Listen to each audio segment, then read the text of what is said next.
नमस्कार दोस्तों, मैं बात कर रहा हूँ राकेश मिश्रा का। और नए साल में इन्होंने भी धमाल मचा दिया है। 2023 में इनका सॉन्ग आ गया है, पंडित जी देखी ना पतरा है।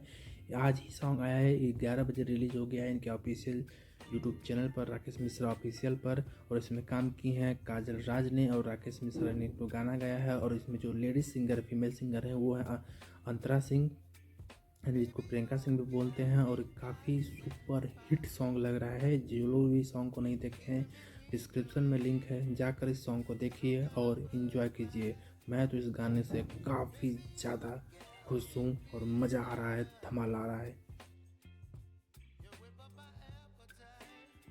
और इस गाने में जो इन्होंने डांस किया है वो भी काफ़ी अच्छा डांस है। जो स्टेप इन्होंने परफॉर्म किए हैं वो भी काफ़ी एक से बढ़कर एक स्टेप इन्होंने लिए हैं। चाहे वो राकेश मिश्रा की बात करें, चाहे इसमें जो पंडित जी का रोल कर रहे हैं उनकी बात करें, चाहे काजल राज की बात करें, तीनों ने मिलकर इस गाने को ज़बरदस्त लुक दिया है।